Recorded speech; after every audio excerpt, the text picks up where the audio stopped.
Happy New Year, everyone. Hope everyone is well, getting some decluttering done in the home. This is a very heartbreaking story pertaining to the Tepes of Columbus, Ohio. A Caucasian couple was unalived inside of their home. The mystery is the obvious. Who did it, why, and how did they get inside of the home? This is the latest news, everyone. And we do start tonight with a story that has gained attention across the country. The hunt continues for the killer who took the lives of a Columbus couple just last week, just days before the new year. And tonight we're hearing from the family of the victims and getting a look at video of a person of interest in this case. Aaron Simonek has the very latest. Aaron. Yeah, Ronnie, Columbus police say they're working diligently to solve this case, receiving numerous tips to help with the investigation. We'll show you this new surveillance video released Monday night, a potential person of interest. As the investigation nears its 1 week mark, police potentially getting closer to pinpointing a suspect. Columbus police believe Spencer and Monique Tepe were murdered on the second floor of their Wineland Park home between the hours of 2 and 5 a.m. the morning of the 30th. This video released Monday evening showing a man walking near the Tepe's home sometime within those 3 hours, with his hood up and his head down. This is the only video released to media of any kind of evidence that could lead detectives to a suspect. I still see, these images of Spencer and pictures that people are sending me. It's like, he's not gone. There's no way he's gone. There's no way money's gone like that. That can't be possible. Rob Misla says Spencer and Monique Tepe were two of the most admirable people in his life. Their family and the nation stunned as all eyes remained on the investigation. And she just started hyperventilating. It took a minute to figure out, what was happening. From there, it was just like kind of an instant realization that all of our entire lives were never going to be the same again. The Tepes would have celebrated their 5-year wedding anniversary in just a few weeks. Misla says their children, 4 and 1, are in good care of family, along with their family dog. How do you tell a 4-year-old that, she's never going to see her parents again? It's just awful, but we've been giving them all of our love. Misla describing Monique as warm, charming, and strong. Spencer, known as calm, steady, and kind. With funeral arrangements in the works, investigators following the case closely. No interview was made available to ABC6 on Monday. Rather have it done right instead of fast. And we understand that these kind of things are a process, and there's a lot of moving parts and pieces. A loving couple, 2 young children left behind, with plenty of unanswered questions. And what is your message to the person behind this? This person didn't just hate 2 lives, right? They took a son and a daughter, a brother and a sister, an aunt and an uncle, cousins. They obviously took 2 beautiful souls who are just lovely parents. Now, a major question also still remains tonight. Why would someone do this? If you or anyone you know might have information to help investigators, you can stay anonymous. Reach out to Crime Stoppers at 614-461-TIPS or Columbus Police. For now, on your side, Aaron Simonek, ABC6 News. Thank you, Aaron. And we're posting the video online. You can look at it on the ABC6 social media pages as well as the ABC6 app. Thanks for watching. All right, ABC6 News is the source of this information. Now,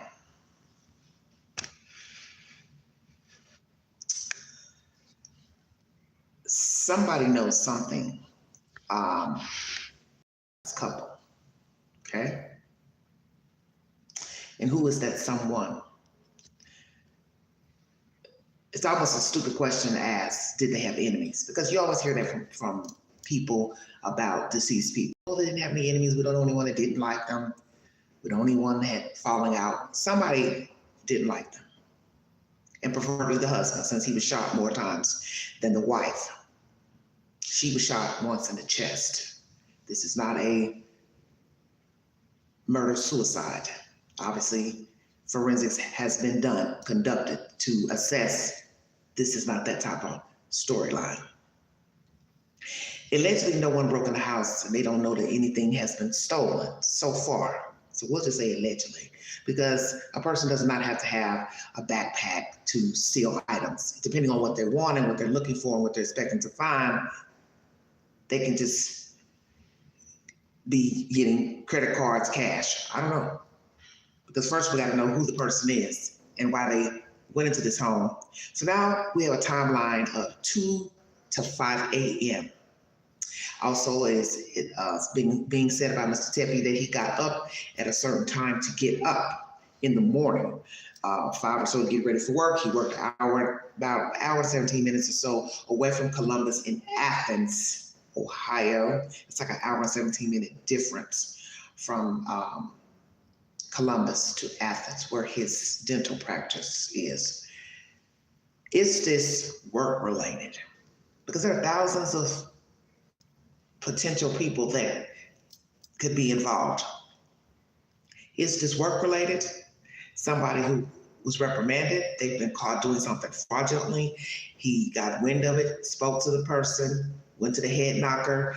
The owner from Florida called because he hadn't showed up to work. So it's just having something to do with fraud in the company, somebody committing fraud.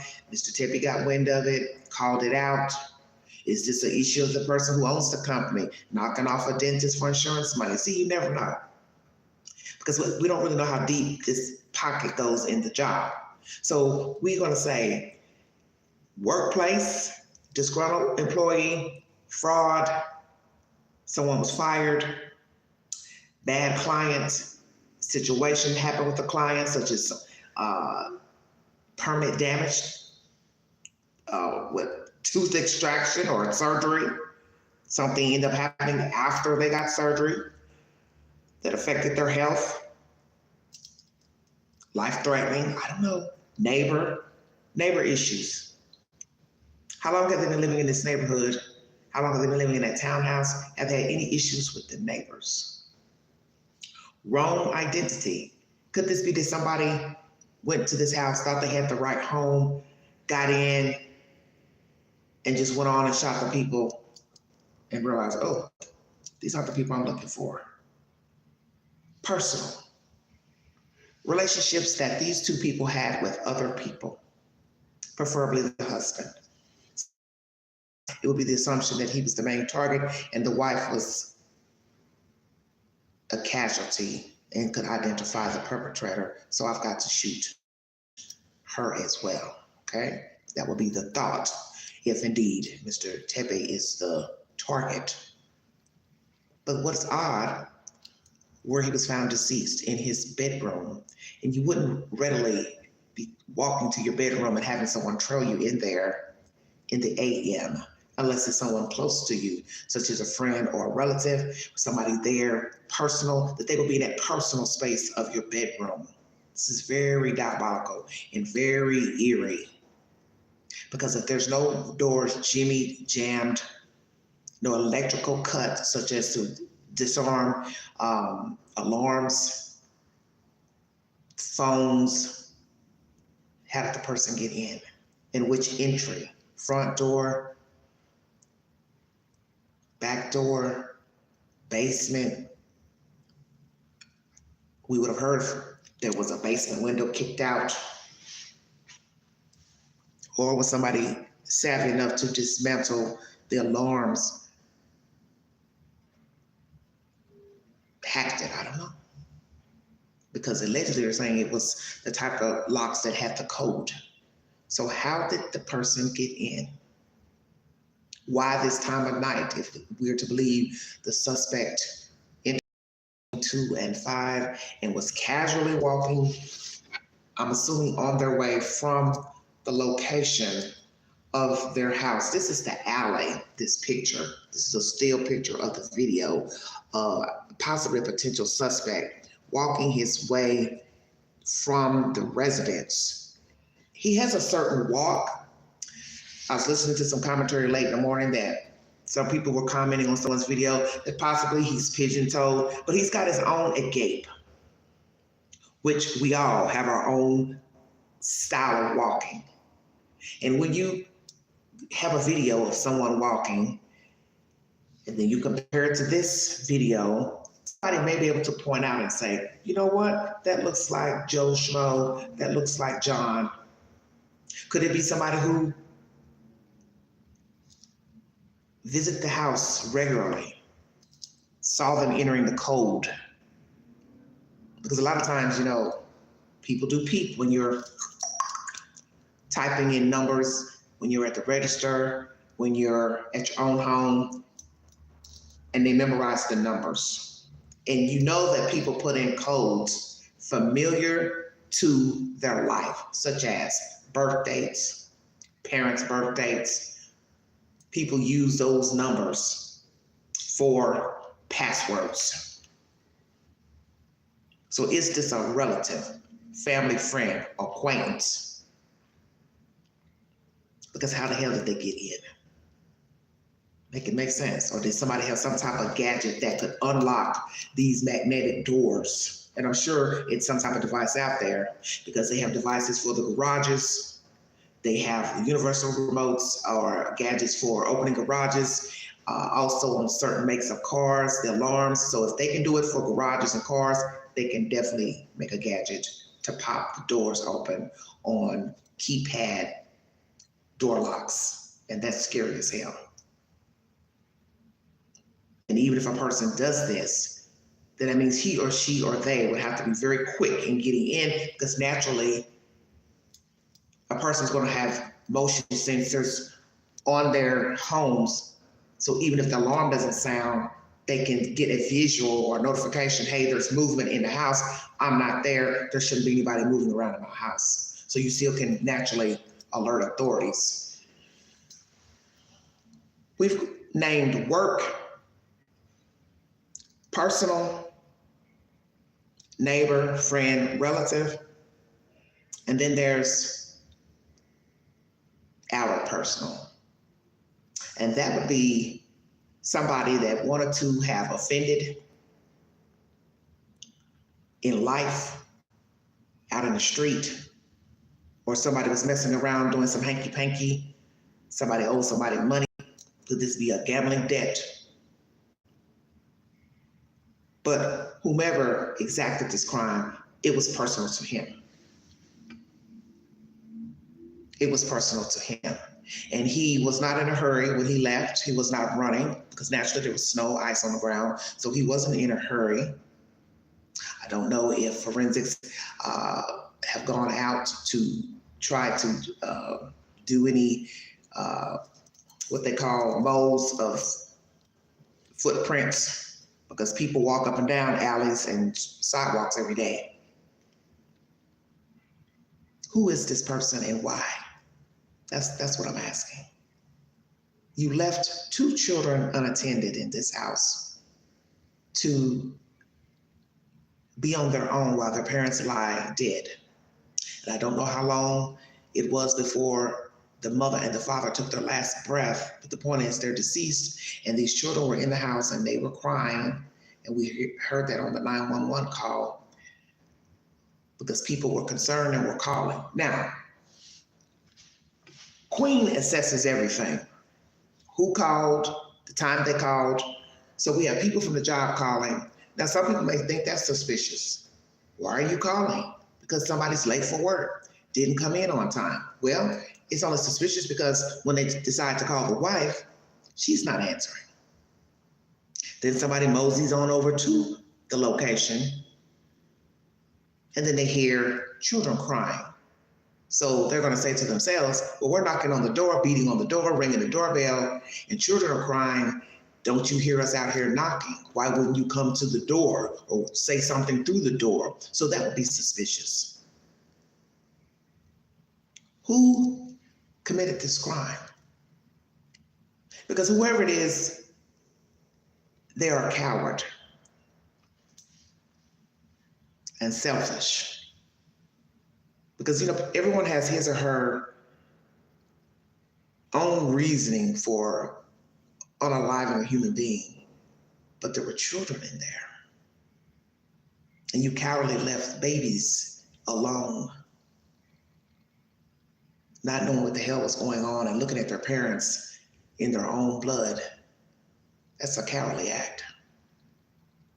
And then you walked on out of there and shut the door and kept on going and walked down an icy, cold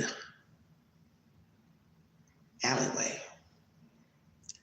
If the person drove, where did they park their car? Will we get information that a car was involved?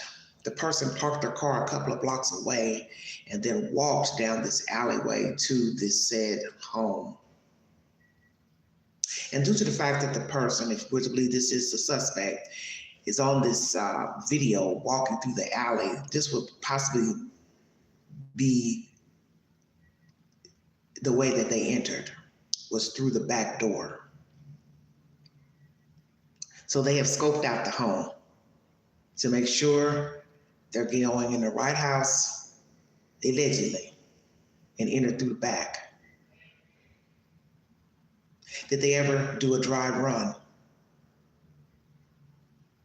Because they got in. Stay woke, everybody. They got in.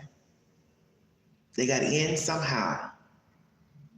And as I said, these people died upstairs. So one person is dead in their bedroom. You followed them in their bedroom, or they told you to come in the bedroom. The victim. Make it make sense. Father shot multiple times. So that was the intended target, I would assume. And also, as one person said, to make sure that he's deceased and he ain't getting up. Because I want to make sure he is DEAD. Why? Kill the lady. I don't want her recognizing me and testifying against me later if I'm apprehended. Babies, I ain't worried about them. They can't talk. But a 4-year-old can talk if the child is not developmentally delayed.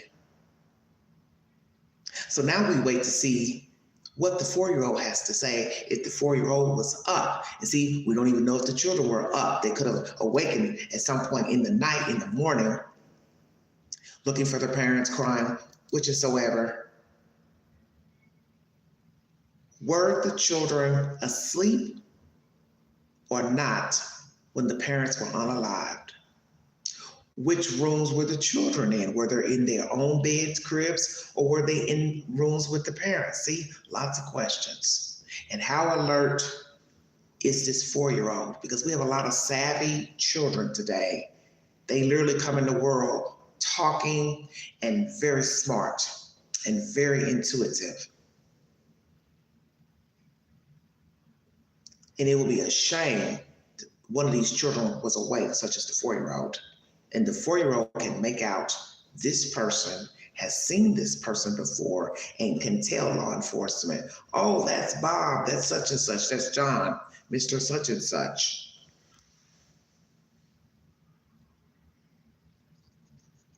And then the hypothesis is that it's random. Some crackpots just walking around in the wee hour looking for a victim. Don't think it's gang related, gang initiation. Don't think so. Usually that's just done like off the street. Boom, boom, boom, shoot some people, drive off. You're talking about going inside somebody's home in the wee hour. That sounds very personal. And if the house wasn't ransacked, if they didn't go try to break open a safe or dig through dresser drawers, wallets, purses weren't gone through, then the person had a problem with the homeowners, particularly one, the male. But it's the fact that there was no breaking and entering is where there's a problem. Because this alludes to the fact that the Mr. or Mrs. let the perpetrator in. And that's even more scary, that they let their own assassinator in the door. And could he have let the person in and knew what time of day it was, running to possibly hide or get a weapon and was executed, Mr. Tepe? I don't know. But I know now children are in the care of family, and that's another problem. Because now somebody has to decide who's going to take care of these two children, and that could cause a ruckus as well. Because now it could be the battle of both sides of the families saying, well, I want the boy, I want the girl, I want this one, I want that one. Who's the better person to raise the kid? Grandparents, brothers, sisters. See, things just don't end with two people being executed. There's a hunt for a killer, and then there are two children left to be divvied up with this side or that side, joint custody. This is bad. Because somebody has to raise these children, and somebody has to eventually tell these children their parents aren't coming home.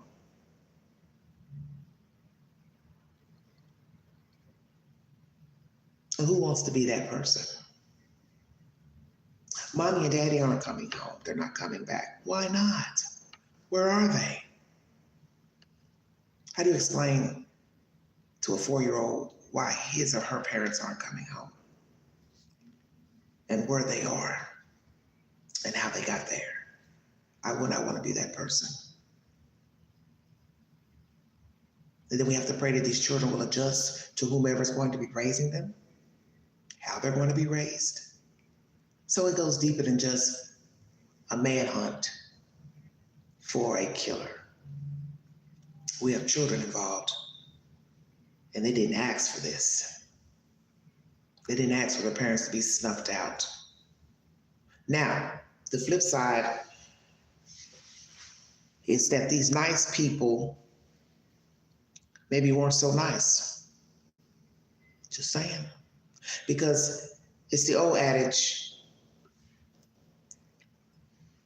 my relationship with this person ain't the same as it is with this person.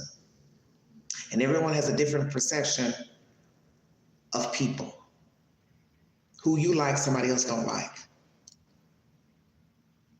So maybe these smiling faces, this allegedly happy couple, weren't so happy, weren't doing so good, and had made an enemy, or two, or three, and somebody decide to pay them a visit.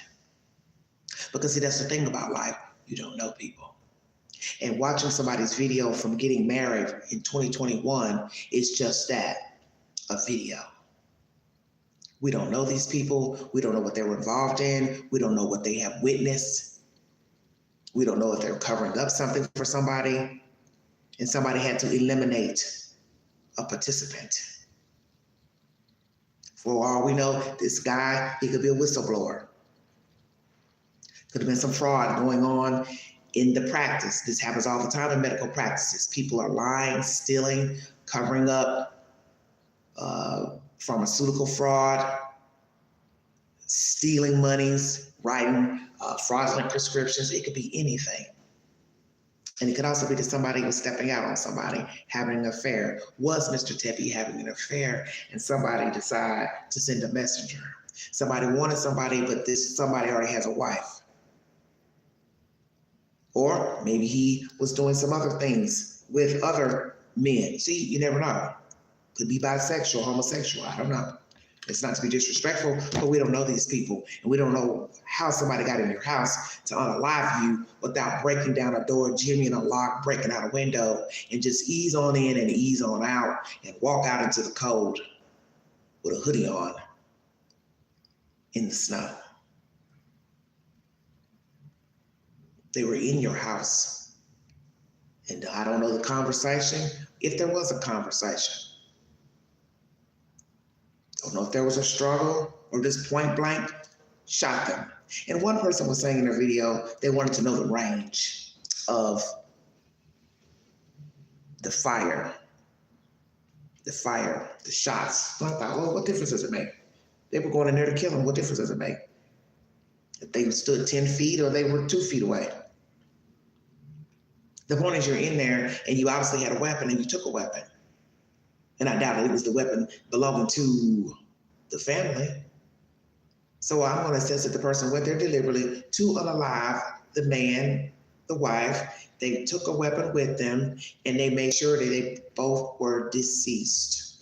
And so there would be nobody to tell the story. So in the end, I thought, I don't think it matters where they shot them from.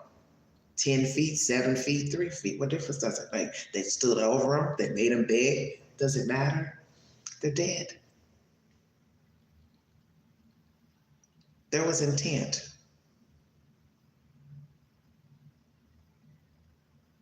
And I don't think it's random. Because once you break into the home and look at the persons, you can see, oh, that's not him, that's not her. Seems like to me you would run out. I'd rather take the breaking and entering charge than the breaking, entering, and unaliving charges. But people do stupid things. So I'm only speaking for Queen. That's not really how the world works. Because a person may feel like, well, I'm already in here. Let me go ahead and unalive them because they may be able to make me out under this hoodie. And for all we know, they took the hoodie off. Bingo card. Did the person take the hoodie off before unaliving this couple? Did this couple know their killer? Did they plead for their lives? And as I said, it wouldn't have mattered because the person went there intentionally to unalive them. Prayers for the children, justice for the Tepe family, the victims. This is horrific because now I'm curious about those locks on the doors. Can they be hacked? Have some type of device where you can zap at the locks and they unlock themselves. Because as I said, they have them for garage doors and they have them for alarms on cars. So if they have those gadgets for alarms and garages, they would definitely have them for locks. And in your mind, you would say to yourself, why would anyone even want to make these type of devices? To help the crooks, that's why, that's how. Sadly, that's the world we live in. People making devices to keep the home safe, such as alarms, sensors, iron gates on windows, doors. And then there's somebody that says, I'm gonna make something to help the crook get in. Blowtorch the safe. Jimmy the bars. Unlock the garage door. Bypass the security system. I'm going to make my money helping the crooks. Who is this madman and what was his motive for unaliving the Tepes? And will the child be a key component in naming the suspect? Was the child awake when the perpetrator was in the house unaliving this family? And that would be brutal as well, a child witnessing the unaliving of his or her parents. Did the neighbors hear any gunshots? Was a silencer used? See, lots of questions. Looked up, heard something, looking out their own window, back window, saw somebody walking out in the alley. Frankly, I don't believe in anyone walking in the alley late night. I don't advise it. I don't care if you're a man or you're a woman. Don't ever walk in the alley. And when you grew up in the city, you're taught that. You never walk in the alley, especially a woman. Some men might do it. I don't recommend it. That's why you know this was orchestrated and it was intentional. It was premeditated. So now we have to dig into the belly of the beast to decide who Mr. Tepe is, his dealings in the world, and the people he bypassed on his journey. And did he tick off the wrong guy? Because someone didn't like him. If this is not an accidental shootings, collateral damage, let me get rid of these people because I'm in their home. I got the wrong people, but they can identify me. Then that means Mr. Tepe more than likely piss somebody off badly. And they exacted revenge against he and his wife.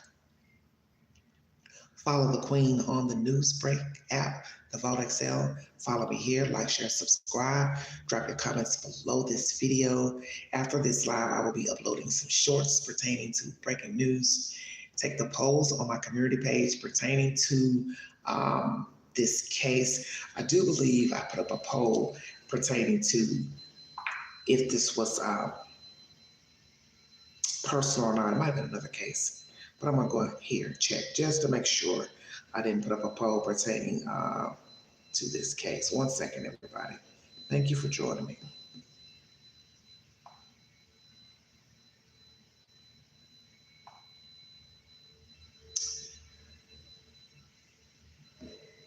I just asked a question about it.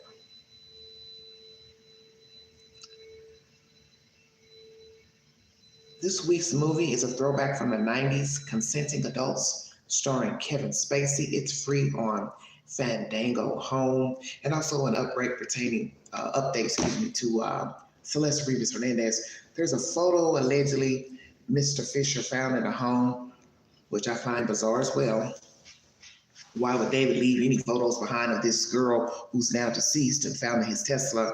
But it's a very eerie, creepy photo of her in a hoodie and looking off into the distance. And I don't know where this location is, but it's just a gloomy, doomy looking photograph.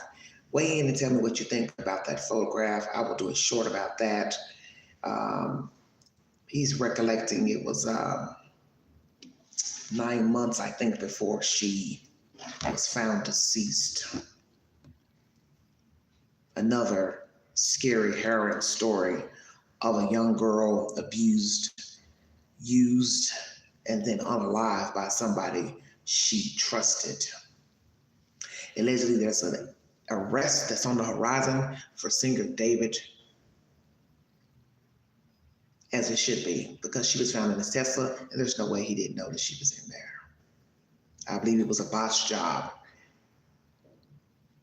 He was in a hurry, threw her in the car. I'll worry about it later. There's no way I would have left somebody in my car. Naturally, I wouldn't be unaliving someone to put them in my car, but that just didn't make any sense to put a young girl in a car and then park it around the corner. And somebody parked it, and now Mr. Fisher says it wasn't David. So that means he had help, which we have heard from law enforcement that they do believe he had help, and maybe more than 1 or 2 people. Very interesting. And naturally, somebody's going to squeal and talk. Somebody didn't want to comply, allegedly. One of the females didn't want to give information to the grand jury. Honey, the best thing you can do is talk, because there is no way I'm going to go down for some raggedy ass haired kid. I'm not going to do time for the unaliving of a 14-year-old kid. This is why I always say you need to know your friends and the company that you're in, because I think a lot of people have to find out the hard way about the company that they keep. They end up in a dire situation, such as, can you help me tote this body out of here? Can you help me drop this body off? Hell no, I can't help you drop off nothing. I didn't sign up for this. This is why I always say you don't know people.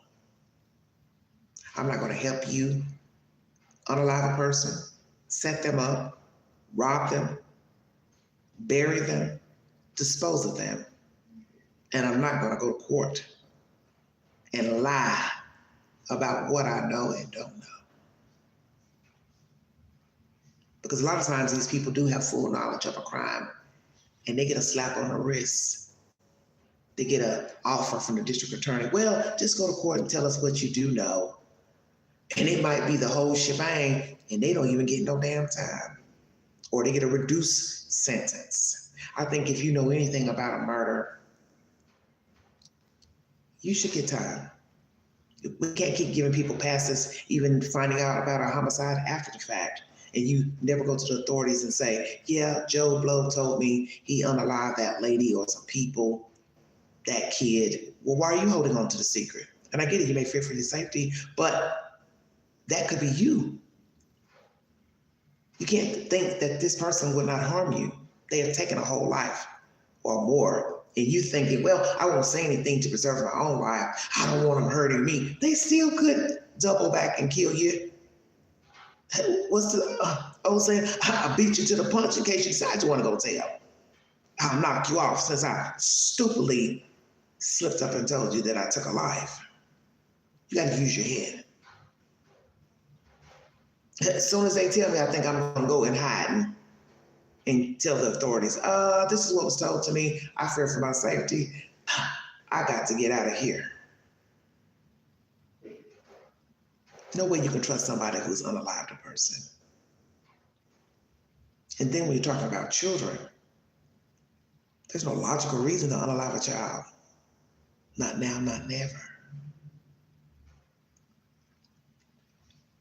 If you'd like to donate to this great network, $sign Big Angie, 129 Cash App, stickers and checks are always welcome during the live stream. Thank you for your time. And once again, prayers, condolences and prayers to the Tepe family, praying for justice for this couple. I don't know what they've done in their life. I don't know if they've crossed the wrong person, what they said or did, because detectives always say it doesn't matter what the people have done. It's wrong to unalive a person. But you know, there's some people out here who may say, well, I don't know what these people did. Something, wronged someone, shortened someone, defrauded someone. You know, everyone has their own interpretation of revenge and if it's right or wrong. Because, you know, we can't just go out here and unalive people because they have spited us. But there are people who do. And I got a feeling this is that case. Somebody didn't like Mr. Tepe. And they unalived him and his wife. Now, to you, it may not be a reason to unalive a human being, but this person thought it was right. Nonetheless, it's scary as hell because this person is walking around and he has not been apprehended. Thank you for your time. You've been listening to The Vault Excel.